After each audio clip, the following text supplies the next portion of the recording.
안녕하세요. 저는 아직은 서툰 가위질과 드라이 실력으로 지난 여름부터 연말까지 총 200여 명의 손님들을 이발해드린 초보 미용사입니다. 저에게 2022년은 참 영화 같은 한 해였어요. 새롭게 시작된 2023년과 앞으로의 미래에 더 신경을 써야 하는데 아직까지 2022년의 감동에서 벗어나지 못하고 있는 중입니다.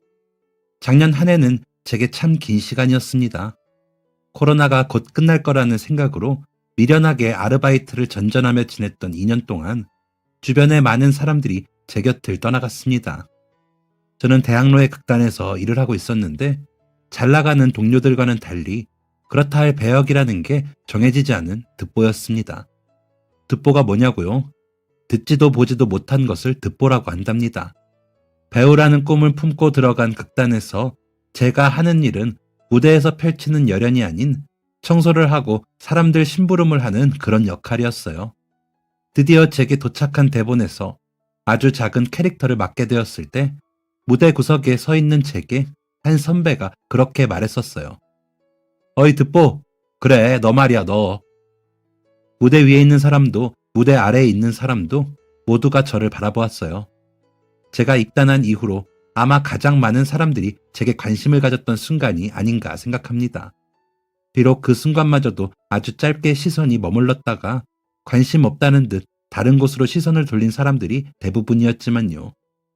저는 그렇게 배우로 들어간 극단에서 연기보다 청소를, 심부름을 더 많이 하며 언젠가의 차례를 기다리고 있었습니다. 그리고 저의 그 긴 기다림을 비웃기라도 하듯 코로나라는 질병이 세상을 뒤흔들었습니다. 세상 처음 들어보는 무서운 전염병에 극단 역시 비상사태였습니다. 더 이상 관객을 받을 수가 없게 되었으니 그들에게 돈을 받고 연극을 펼칠 수도 없게 된 것입니다. 임시 휴업이었던 극단은 긴 코로나 사태로 끝내 문을 닫게 되었고 극단에 속해 있던 저 역시 백수가 되고 말았어요. 극단을 다니면서도 제게는 다른 직업이 있었습니다. 직업이라고 하기에도 부끄럽지만 연기만으로 생계를 유지하기 어려우니 짬짬이 아르바이트를 하고 있었어요. 편의점 야간 아르바이트부터 고깃집 불판 닦는 아르바이트까지 안 해본 일이 없었습니다. 극단이 문을 닫던 그맘때는 투잡으로 고깃집에서 아르바이트를 하고 있었는데 고깃집 역시 코로나의 영향을 받아 상황이 꽤 어려운 시기였어요. 자연스레 가장 말단 아르바이트생이었던 제가 자리를 떠나야 했습니다. 이제 정말 어떡하지? 오직 배우라는 꿈만 가지고 다른 직업은 생각도 해본 적이 없었던 제가 새 직장을 구할 수 있을 리 만무했습니다. 착잡한 마음으로 소주 한 잔을 걸치고 극단 앞을 어슬렁거리던 어느 따뜻한 봄이었어요. 고개를 숙이고 발장난을 치며 괜히 시간을 때우고 있는데 제 두 발 앞으로 굽이 두꺼운 신발을 신은 사람이 멈추어 섰습니다. 듣보? 익숙한 부름에 고개를 들어보니 극단에서 함께 일하던 남자 선배가 서 있었어요. 얼룩이 잔뜩 묻은 검정색 앞치마를 두르고 서 있는 모습이 마스크를 썼음에도 한눈에 알아볼 수 있었습니다. 제가 웃는 얼굴을 하고 안녕하세요. 짧게 인사를 건네자 머쓱한 듯 뒤통수를 긁적이며 선배가 말을 이어갔습니다. 듣보라는 말은 미안. 인사하고픈 마음은 굴뚝 같은데 너 이름이 기억이 안 나서. 명진 선배가 너보고 하도 듣보 해서 그러면 안 되는 줄 알면서 급한 마음에 그렇게라도 불렀어. 미안해. 아니에요, 선배. 저도 한 번에 알아들었는데요, 뭘. 김수지입니다, 선배님. 그래, 수지. 맞다, 수지였어. 여기는 어쩐 일이야? 그냥 술 한잔 하니까 극단 생각이 나서 그냥 한번 와봤어요. 선배님은 어쩐 일이세요? 나 저기 큰 길 건너 골목에 있는 미용실에서 일하거든. 잠깐 편의점 갈 일이 있어서. 선배는 두 손으로 앞치마를 쓱쓱 닦으며 말했습니다. 왼쪽 가슴팍에 달린 이름표에는 선배가 일한다는 미용실 이름이 적혀 있었어요. 본능적으로 이름표를 빤히 바라보았습니다. 그래도 극단 내에서 꽤나 중요한 역할을 했던 선배였는데 이렇게 다른 직업을 가지고 만나게 될 줄은 몰랐습니다. 제 시선을 느꼈는지 선배가 멋쩍은 웃음을 지으며 이름표를 가리켰습니다. 여기 알아? 미용실 원장이 우리 엄마야. 근데 사람들은 이 미용실의 존재를 잘 모르더라고. 좀 구석에 있어서 그런가? 너도 알겠지만 요즘 세상이 영 힘들잖냐. 먹고 살려면 어쩔 수 없지. 난 엄마 영향으로 그나마 20대 초반에 따나온 자격증이 있어서 그렇게 됐어. 수지 너는 어떻게 지내? 저는 고깃집에서 아르바이트 했었는데 오늘 잘렸어요. 코로나 때문에 힘드시다네요, 사장님이. 야, 그치. 코로나 때문에 여기저기 난리야. 근데 너 이제 뭐 할지는 생각했어? 아직이요. 차라리 극단이라도 다시 살아나면 어떨까 하고 와봤는데 배워둔 것도 없고 실력도 없는 게 참 미련하다 싶어요. 어머, 얘 무슨 그런 소리를 하니? 솔직히 까놓고 말해서 네가 실력이 없어서 그랬었어? 아닌 거 너도 알잖아. 게다가 넌 아직 어린데. 배워둔 게 없었으면 좀 어때? 이제라도 하면 되지. 그래도 극단에 대한 희망은 접어도 가망이 없다고 본다, 난. 그렇게 말씀해 주셔서 감사해요, 선배.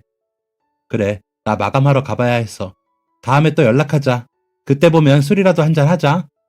네, 선배. 조심해서 들어가세요. 평소에 그리 친하게 지내지도 않았던 사이인데 오랜만에 봐서 그런가 반가운 마음에 하지 않아도 되는 소리까지 늘어놓았습니다. 그래도 이 선배는 좋은 사람이라 이 정도 반응이었지. 다른 선배 앞에서 이런 소리를 했을 걸 생각하니 눈앞이 아찔했습니다. 제대로 흑역사를 만들 뻔한 셈입니다. 선배와 짧은 인사를 나누고 언제가 될지 모르는 재회에 대한 약속까지 하며 뒤를 돌았습니다. 청순 그만 떨고 집에 나가야겠다. 야, 잠깐만! 뒤를 돌아 버스 정류장으로 걸어가는데 선배가 숨을 헉헉대며 달려왔습니다. 길에 뭐라도 흘렸나? 반사적으로 주머니를 만져보았습니다. 핸드폰도 제자리에 잘 있는데.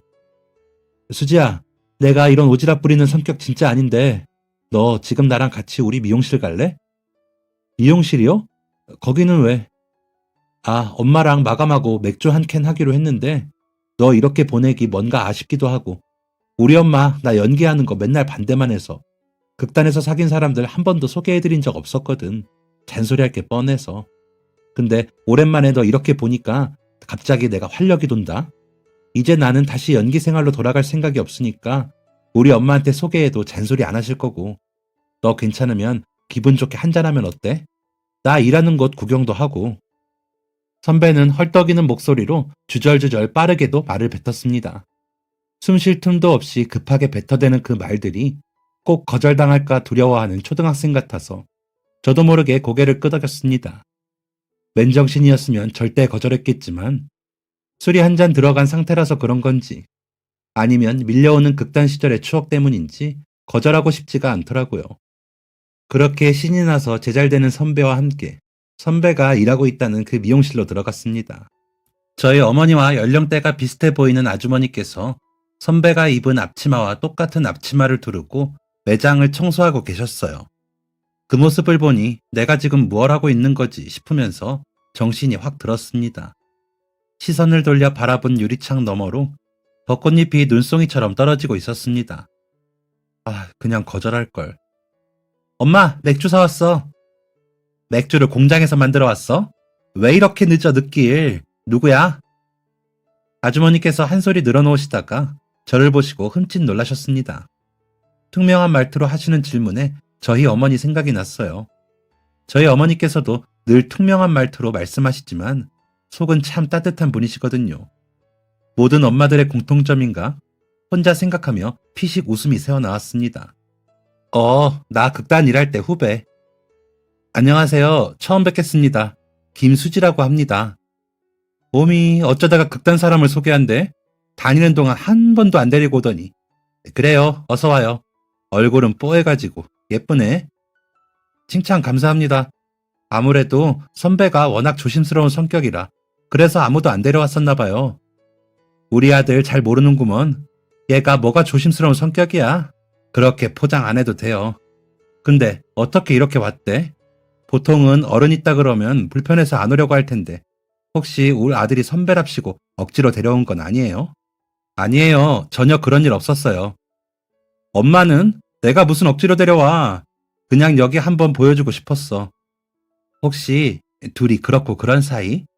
아니에요. 야, 지석아. 얘가 너는 절대 아니란다. 아주 여자로 쳐다보지도 말란다. 아이, 그런 게 아니라. 선배와 제 사이를 떠보시는 말씀에 저도 모르게 왁소리를 지르며 아니라고 손사래를 치자 아주머니께서 껄껄 웃으시며 말씀하셨습니다. 활짝 웃는 얼굴로 선배를 놀리는 아주머니에게 보이는 선배의 반응도, 그 웃음소리도 너무 편안하고 즐거웠습니다. 아주머니께서는 특유의 호탕한 농담으로 저를 편하게 대해주셨고, 그래서 제가 굳이 할 말을 생각해낼 필요 없는 편안한 분위기가 이어졌습니다. 그래요. 근데 그래서 수지 씨는 이제 뭐 먹고 살려고? 아이, 엄마, 뭐 그런 걸 물어. 아니요, 선배, 저 괜찮아요. 저 그냥 솔직히 잘 모르겠어요. 어디에라도 취직할 수 있으면 다행이죠. 엥? 일이 예쁜데 그런 걱정을 해? 가만히 있어봐. 손재주는 좀 있어요? 손재주요? 우리 막내 코로나 때문에 집안 사정 힘들다고 갑자기 그만둬버리고 안 그래도 골치 아파 죽겠는데 모르는 사람 데려와서 하나부터 열까지 가르치는 것보다야 얼굴 아는 사람 모셔놓고 더 좋은 디자이너 만들어주는 게 내가 좋지. 미용사 일 어때요? 생각해본 적 없으려나? 지석아, 네가 말 좀 해봐라. 아주머니께서는 제게 갑작스럽게 빈자리에 취직할 생각이 없느냐고 여쭈셨습니다. 지석 선배가 물끄러미 제 눈치를 보다가 뒤통수를 또 굴적였어요. 그런 선배의 행동을 보며 처음부터 이곳으로 저를 데려온 의도가 무엇인지 알 것 같았습니다. 불쌍한 후배 힘든 시기에 돈 벌러 갈 곳 없을까 걱정하는 마음이었더라고요. 눈치챘어? 맞아. 나 너 일하면 어떨까 한번 꼬드겨 보려고 데려왔어. 우리 엄마 말솜씨가 아주 장난이 아니거든. 괜히 힘든 데서 일한다는 소리 들으면 신경도 쓰일 것 같고 힘든 일 겪고 돌아보니 그렇더라. 뭐가 그렇게 바쁘다고 후배 이름 하나 못 외워주고 지냈나. 나는 뭐가 그렇게 대단했나. 그래서 뭐 너만 괜찮으면 한 가지 약속할게. 일하다가 안 맞는 것 같음 쿨하게 보내주기로. 그리고 하나 더. 혹시나 오해할까봐 하는 말인데 나 너한테 딴 맘 있어서 이러는 거 아니다. 제가 잘할 수 있을까요? 자격증도 없고 할 줄 아는 거라고는 집에서 엄마 앞머리 잘라드리고 새치머리 염색해드리고 셀프 염색약으로 제 머리 염색하는 것밖에 없는데. 아이고, 엄마 염색도 해주고 효녀네 효녀. 이래서 딸이 좋아. 아들놈은 지 엄마가 거울 보고 혼자 두피를 새까맣게 칠하고 있어도 본체도 안 하는데. 아유, 엄만 내가 언제 또 그렇다고 그러셔. 저번 주에도 염색해드렸잖아요. 그거야 너 연습한다고 그런 거지. 아이고, 이야기가 산으로 갔네. 아무튼 수지씨, 자격증이야 여기서 일하면서 배워서 따면 되고 어차피 취직한다고 해도 막내가 뭐 바로 손님 머리 만질 수 있고 그런 것도 아니야. 쉬운 것부터 차근차근 하나씩 해나가면 돼. 말씀을 하실 때는 제 눈을 마주치며 말씀하셨다가도 제가 고민에 잠길 때면 부담스러울까? 저 멀리 먼 산을 보시는 두 분의 모습이 너무나도 닮아 참 신기하고 재밌었습니다. 저도 눈을 마주치지는 못하고 괜히 반짝반짝 빛나는 미용실 거울을 보며 말했습니다. 저 최고의 미용사가 되어볼게요. 보이지 않는 손이라도 제 등을 떠민 듯 전혀 예상 밖의 목표가 생기고 직업이 생겼습니다. 다른 직장을 생각해 볼 수도 있었겠지만 무엇보다 제 마음이 가장 끌렸던 것은 이곳의 분위기였습니다. 엄마를 닮은 아주머니와 그 아주머니를 닮은 선배가 만들어내는 특유의 유쾌한 분위기. 그날만 해도 그랬습니다. 웃을 일 없던 하루들 사이 가장 많이 웃었던 날이 바로 그날이었으니까요. 그날 이후 저는 박가위 미용실이라는 미용실에 가장 막내 직원으로 일하게 되었습니다. 아주머니, 아니 원장님께서 큰 틀을 알려주시면 선배가 저를 꼼꼼하게 알려주는 방식으로 일도 배워나갔어요.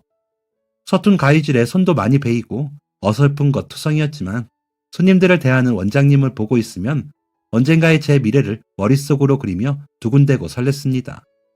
극단에서 기약 없는 스타가 되는 날을 기다리며 수백 번 오디션을 보고 떨어졌던 절망스러운 그 날들보다 왠지 잘 될 것 같은 기분 좋은 확신이 드는 이곳이 훨씬 더 제게 잘 맞았던 것 같아요. 1이었던 마음은 어느덧 100에 가까워지고 있었습니다. 아무리 낙하산 직원이라지만 실력이 하나도 없는 제가 손님 머리를 만질 수는 없으니 이를 완전히 익히는 동안 저의 주 업무는 청소와 정리, 심부름이었습니다. 네, 뭔가 익숙하시죠? 제가 극단에 있는 동안 늘 해왔던 일이랍니다.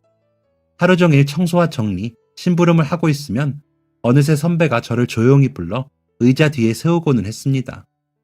내가 너 극단에서 허구한 날 청소에 심부름만 하는 거 봐와놓고도 여기서까지 그러게 만드는 건 할 짓이 못 된다. 너 빨리 실력 익혀. 날 라이벌로 생각하고 이겨 먹으려고 들란 말이야. 지금 손님 없을 때 이거나 연습하고 있어. 빗자루 나 주고. 선배, 어우, 감동할 거 없어. 그런 초롱초롱한 눈빛 딱 질색이야. 어디 연기학원이냐? 선배는 닭살이 돋는다는 듯 양쪽 팔을 문지르며 빗자루를 뺏어 들고 사라졌습니다. 저 선배는 고맙다는 말 좀 들으면 어디가 덧나나?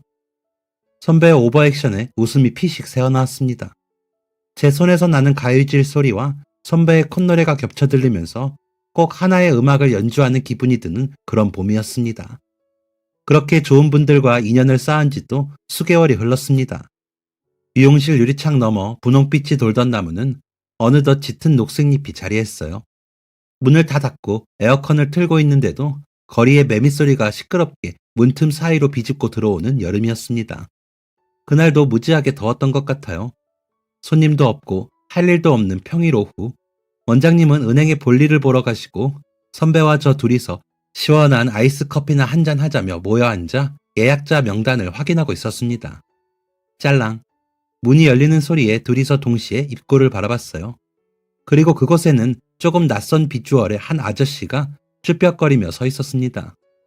문을 확실하게 열고 들어온 것도, 그렇다고 문을 닫고 나간 것도 아닌 자세로 말입니다. 어서 오세요. 왠지 손님은 아닌 것 같은 후줄근한 모습에 인사를 망설이다 선배와 눈이 마주쳤습니다.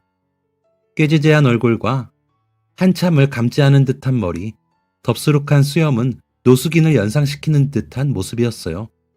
선배와 눈이 마주치니 저도 모르게 입에서 인사말이 튀어나갔습니다. 저 실례가 안 된다면 뭐 하나만 부탁드려도 될까요? 네, 어떤 거 도와드릴까요? 저 보시다시피 제가 상태가 좋지 않아 많이 죄송하지만 여름이 되고 날씨가 더워지니 수염이 너무 불편하고 힘들어서요. 혹시 쓰고 남은 면도날 하나 있으면, 다 쓰고 버릴 것 있으면 저한테 하나만 주실 수 있을까요? 아저씨는 손으로 수염과 머리를 연신 가리며 창피하다는 듯 고개를 푹 숙인 채 부탁하셨습니다. 마침 며칠 전 손님들 눈썹 정리용 면도날을 교체하고 버려두었던 게 생각나 잠시만 기다리라고 말씀드린 후 안쪽으로 들어갔습니다. 근데 이걸로 턱수염도 면도할 수 있으려나? 턱수염을 면도하기엔 턱없이 조그마한 크기의 면도날이 아무런 소용이 없을 것 같았습니다. 작고 낡아버린 면도날이 꼭 문 앞에 서서 들어오지도 나가지도 못한 채 쭈뼛거리고 서 있는 노숙인 아저씨를 보는 것 같았어요. 무더운 날씨에 제가 더위라도 먹었던 걸까요? 입사한 지 겨우 5개월도 채 되지 않은 새파란 막내의 입에서 나온 말이라고는 믿을 수 없는 말이 입 밖으로 튀어나갔습니다. 동그랗게 눈을 뜨고 선배가 저를 쳐다봤지만 모르는 척 외면하고 문을 확 열어 제꼈습니다. 선생님, 그러지 마시고 그냥 들어오시겠어요? 날도 덥고 많이 찝찝하실 것 같은데 이발도 좀 하시고 면도도 해드릴게요. 지금 버릴 면도날은 눈썹 깎는 용밖에 없어서 드릴 수가 없어서 그래요. 잠깐이면 되니까 들어와서 좀 앉아보세요. 죄송합니다. 제가 돈이 없어서. 죄송합니다. 실례했습니다. 가볼게요.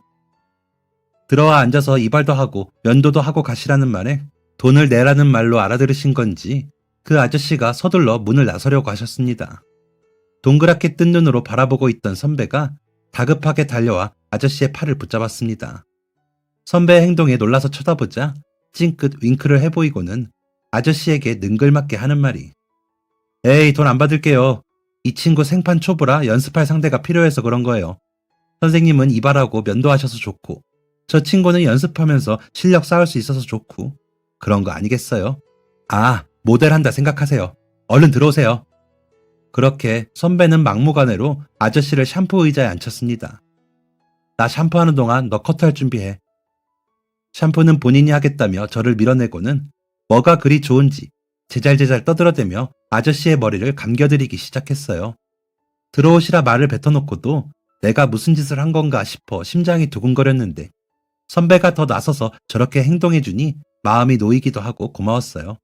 실제로 제 첫 커트 손님이 생겼으니 기쁘기도 했습니다. 샴푸가 끝나고 의자에 앉은 아저씨는 창피한지 자꾸만 고개를 아래로 숙이셨습니다. 그 모습에 괜히 제 마음까지 좋지 못하더라고요. 손님이 노숙인이건 어떤 사람이건 제게는 크게 중요하지 않았는데 그저 첫 커트를 해드릴 수 있어 기쁘고 들뜨는 마음이었는데 말입니다. 일부러 더 크게 밝게 웃으면서 머리를 먼저 잘라드렸습니다. 어떠세요? 훨씬 가볍고 시원하시죠? 그동안 긴 머리 손질도 못하시고 많이 불편하셨겠어요. 머리 자르시니까 얼굴도 훨씬 작아 보이고 좋으신데요? 왜 사람은 머리빨이라는 말도 있잖아요. 제가 어디 가서 머리 자르고 그럴 그게 못 되는데 이렇게 시원하게 해주시니 너무 감사합니다. 아유, 뭘요. 이따 거울로 뒷모습은 절대 보시면 안 돼요. 제가 실수한 부분이 있어서. 그래도 앞모습은 꽤 완벽하죠? 자, 이제 면도해 드릴게요. 날이 많이 날카로우니까 움직이시면 안 돼요. 미용실에 너무 오랜만에 와본다며 감사하다는 말만 수십 번 늘어놓는 아저씨의 머리를 깔끔하게 잘라드리고 나니 턱수염을 면도할 차례가 되었습니다. 그때였어요. 볼일을 다 마친 원장님이 문을 열고 들어오셨어요. 얼굴에 묻은 머리칼을 털어드리던 저도 제 첫 커트 장면을 비포 애프터로 촬영하겠다고 등 뒤에 서서 핸드폰으로 동영상을 찍고 있던 선배도 일제히 굳어버렸습니다. 돈도 받지 않고 공짜로 노숙인을 들여 이러고 있다는 걸 알면 싫어하시지 않을까 걱정이 되었기 때문입니다. 아무리 좋은 마음으로 했다 한들 여기는 돈을 받고 머리를 해드리는 미용실이지 자원봉사를 하는 곳은 아니었으니까요. 저희들의 어색한 행동과 덩달아 굳어버린 노숙인 아저씨의 모습에 의아한 듯 원장님이 가까이 다가오셨습니다. 수지, 네가 커트한 거니? 뭐 하냐고 물으실 줄 알았던 저의 예상과는 달리 원장님은 저의 커트 결과물에 더 관심이 있으신 듯 했습니다. 일단은 속으로 안도의 한숨을 쉬었습니다. 실수한 곳을 캐치하시고는 간단하게 팁을 알려주시기까지 했습니다. 하지만 아직 관문이 하나 더 남아 있었습니다. 이분이 저 문을 나설 때쯤엔 결제를 하지 않는다는 걸 알려드려야 했기 때문이에요. 원장님은 몇 가지 팁을 알려주시고는 선배에게로 향했습니다. 너는 임마, 손님 계시는데 뭘 찍고 앉아있어? 그제야 선배가 원장님 어깨를 감싸 안으며 샴푸실로 사라지고 커튼 너머로 선배의 목소리가 작게 들려왔습니다. 아무래도 원장님께 상황 설명을 드리는 모양이었습니다. 꿀꺽, 목구멍으로 침이 넘어갔습니다. 혹시 저 때문에 곤란하신 거면. 야, 김수지! 우당탕 하는 소리와 함께 커튼이 벌컥 젖혀졌습니다. 제 이름 세 글자를 외치는 소리에 뒤를 돌았더니 미끄러져 넘어진 선배의 모습과 함께 잔뜩 화가 난 원장님의 얼굴이 보였습니다. 큰일 났다. 그 짧은 순간 귓가에는 어떡하지 하는 소리만 자꾸 맴돌았습니다. 저벅저벅 원장님이 걸어와 제 손에 있는 스펀지를 휙 하고 낚아채셨습니다. 너 내가 이렇게 가르쳤니? 손님 차 한 잔도 안 내어드리고 이 더운 날에 니들끼리 아이스커피 타 마신 거야? 죄송해요. 저희 직원들이 정신이 없었나 봐요. 블랙? 녹차? 어떤 걸로 드릴까요? 괜찮습니다. 저 때문이에요. 직원분들 아무 잘못이 없어요. 제가 괜히. 지서가 뭐해? 얼른 커피 안 내오고. 수지, 너는 들어가서 면도 크림 가져오면 되겠다. 원장님이 잔뜩 나무라실 거라 예상했던 제가 얼마나 바보였는지 깨달았습니다. 갈 곳 없는 저를 받아주신 게 원장님이었는데 노숙인을 받았다고 화를 내실 분이 아니었습니다. 저는 당장 달려가 면도 크림을 내어오고 선배도 부랴부랴 커피를 타서 가져왔습니다. 원장님은 앞치마를 두르며 의자에 앉아있는 아저씨와 대화를 나누고 계셨습니다. 그래서 그것 때문에 노숙을 하고 계신다는 거예요? 예, 제가 참 못났죠. 제가 아는 분 중에 노숙하시는 분들 도와주시는 분이 계시는데 그분 연락처 알려드릴 테니 그리로 한번 찾아가 보세요. 아직 한참 젊으신데 이렇게 살기 아깝잖아요. 아이고, 이거 봐라. 턱수염 싹 밀고 보니까 인물도 훤칠하고 완전 제 또래시네요. 인물을 다 감추고 사셨어. 제 말 듣고 꼭 그쪽으로 찾아가 보세요. 아셨죠? 일이 태어나서 그리 사시는 건 진짜 큰일 날 일이야. 또로록 하고 핸드폰 동영상 촬영이 종료되는 소리가 등 뒤에서 작게 들려왔습니다. 선배는 그 와중에도 아저씨의 비포 애프터를 촬영하고 있었나 봐요. 그때 당시에는 선배가 참 눈치 없고 황당했는데 선배가 꼼꼼하게 찍어놓은 그 영상 덕분에 훗날 아주 놀라운 일이 펼쳐지게 되었답니다. 노숙인 아저씨는 저희 세 사람에게 연신 감사 인사를 하며 앞으로 어떻게 해서든 잘 살아보겠다고 약속을 했습니다. 원장님께서 알려주신 그분을 꼭 찾아뵙고 어떻게 해서든 한 달 안에 좋아진 모습으로 다시 찾아오겠다는 약속까지 하셨어요. 저는 아저씨의 겉옷을 내어드리며 주머니에 몰래 5만 원짜리 지폐 한 장을 꾸겨 넣는 것도 잊지 않았습니다. 오늘 하루만 생각하고 넘어가지 마시고 어디 가서 몸도 씻고 더 나아진 기분으로 꼭 한 달 뒤에 다시 만날 수 있기를 바라는 마음에서 나온 행동이었어요. 한바탕 미용실의 분위기를 바꿔놓았던 아저씨가 문 밖으로 떠나가고 저희는 곧 방문하실 예약 손님을 맞이하기 위해 분주하게 움직였습니다. 그렇게 머릿속에서 아저씨는 금방 잊혀졌고 어느덧 바깥 세상은 어둠이 짙게 깔린 밤이 찾아왔어요. 퇴근을 하기 위해 유니폼을 갈아입고 나오는데 선배가 말했습니다. 수지, 너 인생 첫 커트 손님 내 SNS에 올려도 되냐? 똑바로 찍긴 했어? 야, 당연하지. 비포 애프터가 너무 확실해서 네 실력이 되게 출중해 보여. 그걸 또 그렇게 말하네. 그냥 잘한다 해주면 될 것을. 어쭈, 잘한다 소리는 듣고 싶은가 보네, 막내. 원장님, 오늘도 고생 많으셨습니다. 수지, 네가 고생 많았지. 마음씨 고운 거야 진작 알았지만 이렇게 실천하는 모습 보니 멋있고 보기 좋다. 너 내가 돈 안 되는 손님 붙잡았다고 화낼 줄 알았지? 솔직히 원장님 오셨을 때 조금 긴장했어요. 잘했다. 근데 되게 잘생겼더라. 그치? 얼른 들어가자. 내일 또 파이팅 하려면. 네, 조심해서 들어가세요, 원장님. 선배도 잘 가. 집으로 돌아가는 길, 선배의 문자 메시지는 SNS 링크와 함께 짧은 인사가 남겨졌습니다. 되게 멋있게 나왔으니까 집에 가서 꼭 봐. 진정한 멋진 헤어 디자이너가 될 그날까지 응원한다잉. 뭘 또 집에 가서까지 보라고 그러나 싶어서 클릭해본 링크에는 서투른 손놀림의 제가 어설프게 그분의 머리카락을 잘라주는 영상이 담겨져 있었습니다. 원장님께서 면도를 해드리는 모습도 함께 올라가 있었어요. 오늘 하루 참 잘 살았다. 스스로에게 칭찬을 해주고 그렇게 저희 세 사람은 다시 일상으로 돌아갔습니다. 그러던 어느 날부터였어요. 이상하리만큼 예약자 명단이 꽉 차고 예약하지도 않은 손님들이 불쑥 미용실로 찾아오는 일이 늘어났습니다. 조금 낯설었지만 단순히 요즘 머리하는 사람들이 많은가 하고 생각했는데 이상하다는 걸 느끼게 된 계기가 있었습니다. 카운터에서 계산을 해드리고 있었는데 제 앞으로 불쑥 핸드폰 카메라를 내미는 어떤 손님 때문에요. 저 사진 한 번만 찍어주시면 안 될까요? 아, 네, 찍어드릴게요. 아니요, 제 사진 말고요. 언니랑 같이 찍고 싶어서. 손님이 벼랑간 제게 함께 사진을 찍고 싶다고 말씀하시는 겁니다.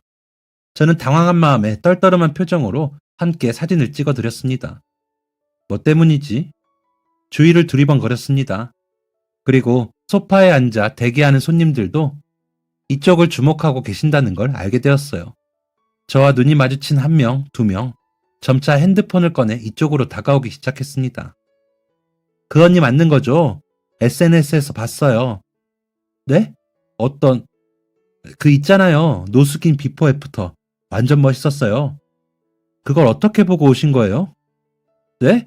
지금 완전 유명한데. 모르셨어요? 난리 났어요. 착한 일 하는 미용실. 마음씨만큼 얼굴도 예쁜 미용사라고. 손님은 아무것도 모르는 제 두 눈앞에 핸드폰을 내밀어 열띤 설명을 시작하셨습니다. 선배가 올려두었던 영상이 화제가 된 것이었어요. 댓글에는 온통 저의 미용실을 칭찬하는 내용들이었습니다. 중간중간 몇몇이 남긴 안 좋은 댓글들도 있었습니다. 저는 믿을 수 없어 입을 가리고 손님의 설명을 들었어요. 저는 이 사실을 믿을 수가 없었고 손님은 저희가 아무도 이 사실을 몰랐다는 것을 믿을 수 없어 하고 있었습니다. 그렇게 한 차례 손님들과의 어색한 사진 촬영이 끝이 나고 좋은 일로 알려졌다는 생각에 어느 정도 뿌듯함과 좋아해 주시는 분들에게 감사한 마음이 들고 있었습니다. 미용실은 진짜 머리를 하러 오는 손님들, 호기심으로 궁금해서 방문하는 손님들, 그리고 그 중에는 자기도 좀 도와달라고 하는 손님들도 계셨어요. 사실상 미용실을 방문하는 분들 중에 실제 손님들은 매우 적은 셈이었습니다. 저는 괜히 번거로운 일이 많아진 것에 대해 원장님께 죄송한 마음이 들기 시작했습니다. 하지만 원장님은 장난으로 찾아오는 손님들에게까지도 진심으로 친절하게 대해주시며 제게도 초심을 잃지 말고 다 해드리라며 당부하셨습니다. 그리고 또 입장부터 범상치 않은 손님이 찾아오게 되었어요. 이번에는 아예 문이 열리는 순간부터 준비한 대사를 읊어대는 통에 머리가 지끈거릴 정도로 속상했었습니다. 여기가 머리 공짜로 잘라주고 면도까지 해주는 미용실 맞나요? 원장님 죄송해요. 또 왔네요. 괜찮아. 그냥 입 꼭 다물고 해드리자. 전부. 처음처럼 기쁜 마음으로. 알겠지? 어서 오세요. 이쪽으로 오세요. 어떻게 잘라드릴까요? 그게 아니라요. 제가 이 사람을 좀 찾고 싶어서. 다른 날처럼 똑같은 유형의 손님이 찾아왔다고 생각했는데 자기는 머리를 하러 온 게 아니라면서 핸드폰을 내밀었습니다. 손님의 핸드폰 속에는 선배가 올렸던 SNS 게시글이 재생되고 있었습니다. 제가 다른 곳에서 떠도는 이 영상을 보고 이분을 찾고 싶어서 글을 올렸었거든요. 근데 사람들이 댓글로 여기로 가보라고 해주셔서. 네, 여기가 맞긴 한데. 근데 이분은 왜 찾으시는 거예요? 아무래도 오래전에 연락 두절된 저희 아버지 같아서요. 처음엔 그냥 호기심으로 봤는데 면도까지 하고 난 모습이 너무... 그 손님은 말을 다 잇기가 힘든 듯 울먹이며 얼굴을 가렸습니다. 저희는 모두 깜짝 놀랄 수밖에 없었어요. 그 손님을 가까스로 달래어드리고 꼭 다시 만날 수 있기를 바란다며 아저씨를 만날 수 있는 날짜를 알려드렸습니다. 그날 가시면서 저희한테 한 달 뒤에 이곳으로 꼭 다시 오시기로 약속하셨거든요. 물론 한 달 뒤가 되어봐야 오실지 안 오실지 알 수 있겠지만 저희는 믿고 기다리고 있어요. 그러니까 손님도 꼭 힘내서 같이 기다려봐요. 아마 꼭 오실 거예요. 혹시 예정된 날짜보다 더 일찍 오시게 되면 저희가 손님께 연락드릴게요. 감사합니다.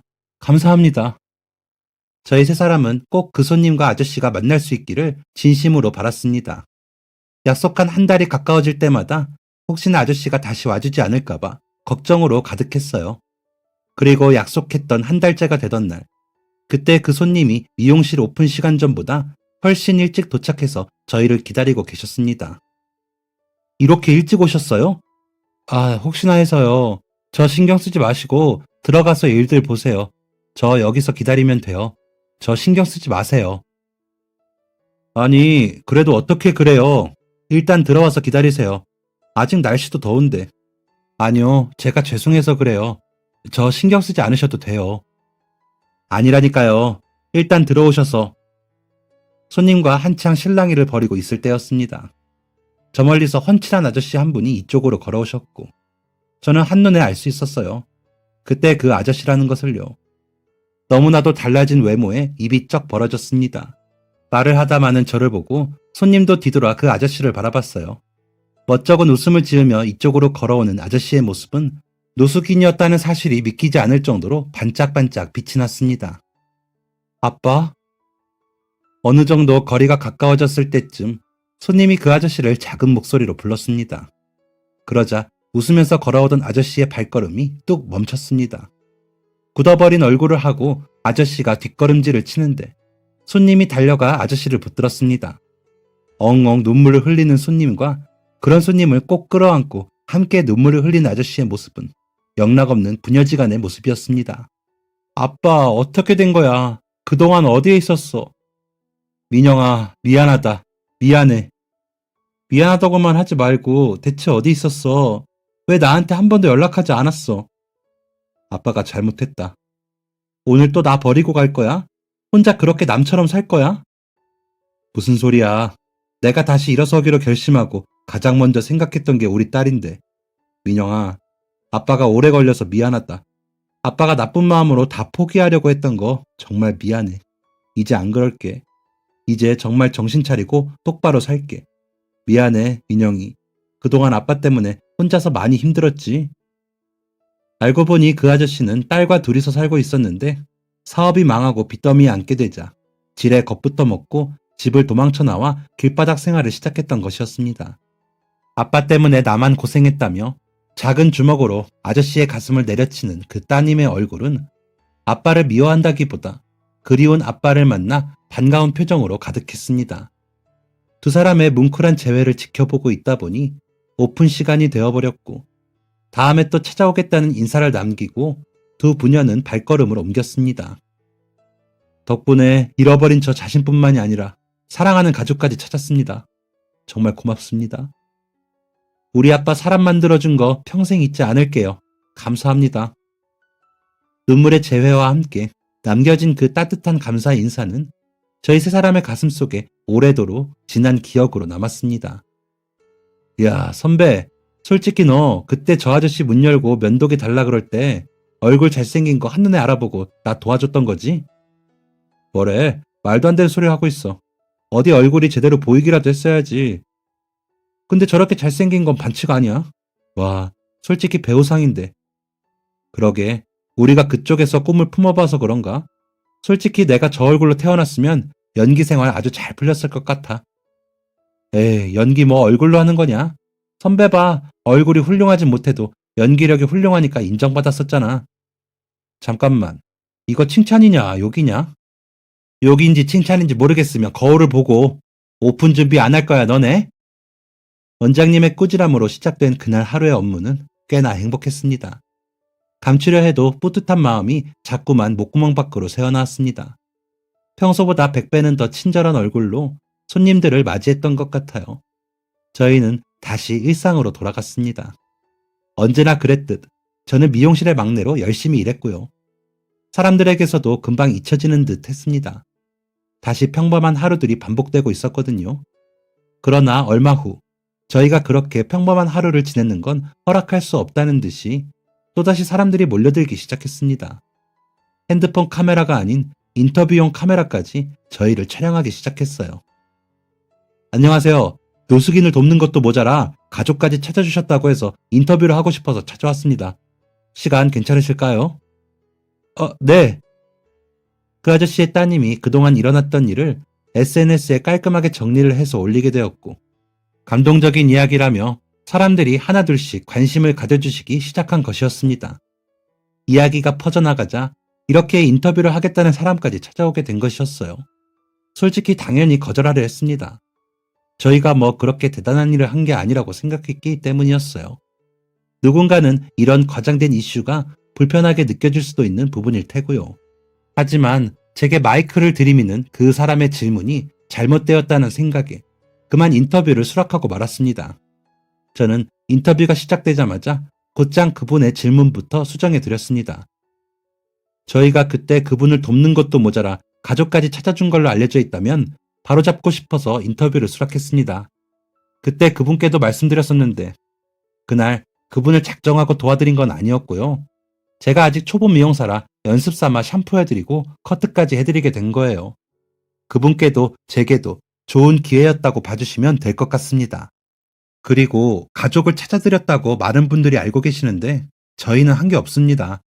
선배 미용사가 막내 미용사 미용 실력을 늘리려고 장난스럽게 올렸던 게시물이었고 게시물을 봐주신 분들이 좋게 포장을 해주셨던 거죠. 따님이라는 분도 저희가 직접 찾아드린 게 아니라 그분께서 직접 게시물을 보시고 여기까지 발걸음하셔서 찾으셨던 거고요. 가장 중요한 건 힘든 상황 속에서도 그런 상황들에 끝까지 지지 않고 극복해서 여기로 다시 발걸음해 주신 그 아저씨입니다. 아저씨가 직접 그 따님을 되찾으신 거라고 해도 과언이 아니에요. 두 분은 그렇게 다시 만날 부녀 사이였던 거죠. 저희가 한 것이라곤 정말 아무것도 없습니다.